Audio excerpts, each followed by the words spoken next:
Israel സംയുക്താക്രമണത്തിൽ കൊല്ലപ്പെട്ട ഇറാന്റെ പരമോന്നത നേതാവ് ആയത്തുള്ള അലി ഖമേനിയുടെ സംസ്കാര തീയതി പ്രഖ്യാപിച്ചു. സംസ്കാരം ജൂലൈ 9-നാണ് നടക്കുക. ജന്മനാടായ മഷ്ഹദിലാണ് സംസ്കാരം നടക്കുക. ചടങ്ങുകൾ ജൂലൈ 4-ന് ആരംഭിക്കുമെന്ന് റിപ്പോർട്ടുകളുണ്ട്. ഖമേനി കൊല്ലപ്പെട്ട് 106-ാം ദിവസമാണ് ഇറാൻ ഭരണകൂടം അദ്ദേഹത്തിന്റെ സംസ്കാരം പ്രഖ്യാപിച്ചിരിക്കുന്നത്. ഇറാന്റെ പരമോന്നത നേതാവ് ആയത്തുള്ള അലി ഖമേനിയുടെ സംസ്കാര ചടങ്ങുകളിൽ പങ്കെടുക്കുന്നതിനായി ഇന്ത്യൻ പ്രധാനമന്ത്രിയെ നരേന്ദ്രമോദിയെയും ക്ഷണിച്ച് ഇറാൻ പ്രസിഡന്റ് മസൂദ് പെസൻഷ്കിയാൻ. ഫെബ്രുവരി 28-ന് യുഎസും ഇസ്രായേലും ഇറാനു നേരെ ആരംഭിച്ച സംയുക്താക്രമണത്തിന്റെ ഭാഗമായി നടന്ന വ്യോമാക്രമണത്തിലാണ് ഖമേനി കൊല്ലപ്പെട്ടത്. അതേസമയം ജൂലൈ ആദ്യവാരം ഇറാനിലെ വിവിധ നഗരങ്ങളിൽ നടക്കുന്ന വിപുലമായ ചടങ്ങുകൾക്ക് ശേഷം ഖമേനിയുടെ ജന്മനാടായ മഷാദിൽ മൃതദേഹം സംസ്കരിക്കും. ഔദ്യോഗിക സംസ്കാര ചടങ്ങുകളിലും സംസ്കാര ശുശ്രൂഷകളിലും പങ്കെടുക്കാനുള്ള ഔദ്യോഗിക ക്ഷണമാണ് ഇന്ത്യക്കും ലഭിച്ചിരിക്കുന്നത്. ഇന്ത്യയും ഇറാനും തമ്മിലുള്ള നയതന്ത്ര ബന്ധത്തിന്റെ പ്രാധാന്യം വിളിച്ചോതുന്നതാണ് ഈ ക്ഷണം. 3 പതിറ്റാണ്ട് ഇറാനെ നയിച്ച ഖമേനി ഫെബ്രുവരി 28-നാണ് അമേരിക്കൻ ഇസ്രായേൽ സംയുക്ത ആക്രമണത്തിൽ കൊല്ലപ്പെടുന്നത്. ഏറ്റവും ഒടുവിലായി ഏപ്രിൽ മാസമാണ് സംസ്കാരം നടത്താൻ തീരുമാനിച്ചിരുന്നത്. എന്നാൽ യുദ്ധം കാരണം ചടങ്ങ് മാറ്റിവെക്കുകയായിരുന്നു.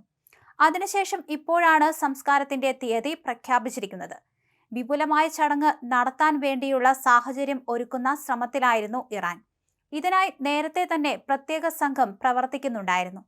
ഫെബ്രുവരി 28-ന് നടന്ന സംയുക്ത അമേരിക്കൻ ഇസ്രായേലി വ്യോമാക്രമണത്തിന് ശേഷം ഖമേനിയുടെ മൃതദേഹത്തെക്കുറിച്ച് ഔദ്യോഗികമായ വിവരങ്ങളൊന്നും തന്നെ ഇറാൻ പുറത്തുവിട്ടിട്ടില്ല.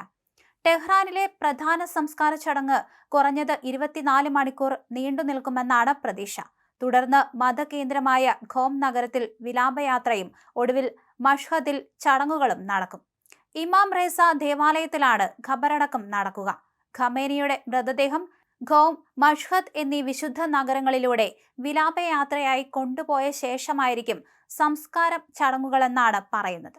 അതേസമയം ആയത്തുള്ള അലി ഖമേനിയുടെ മകൻ മുജ്തബ ഖമേനി പിൻഗാമിയായി തെരഞ്ഞെടുത്തിട്ടുണ്ടെങ്കിലും അധികാരം ഏറ്റെടുത്ത ശേഷം അദ്ദേഹം പൊതുവേദികളിൽ പ്രത്യക്ഷപ്പെട്ടിട്ടില്ല. സാധാരണ ഇസ്ലാമിക ആചാരപ്രകാരം മരണത്തിന് ഏതാനും ദിവസങ്ങൾക്കകം തന്നെ സംസ്കാരം നടത്തേണ്ടതാണെങ്കിലും ഇത്രയും വൈകുന്നത് അപൂർവമാണ്.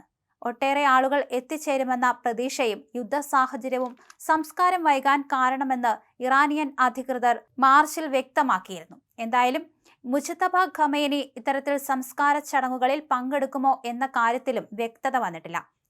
ഭരണം ഏറ്റെടുത്ത മുജ്തബ ഖമേനി ഇത്തരത്തിൽ പിന്നീട് ഒരു വേദിയിലും പ്രത്യക്ഷപ്പെട്ടിരുന്നില്ല. അതുകൊണ്ട് തന്നെ അദ്ദേഹത്തിന് ഇസ്രായേൽ ആക്രമണത്തിൽ പരിക്കേറ്റ് ചികിത്സയിലാണ് എന്നുള്ള രീതിയിലുള്ള വാർത്തകളൊക്കെ പുറത്തു വന്നിരുന്നു. പക്ഷേ ഇതൊക്കെ എത്രത്തോളം ശരിയാണ് എന്ന കാര്യത്തിലും വ്യക്തതയില്ല.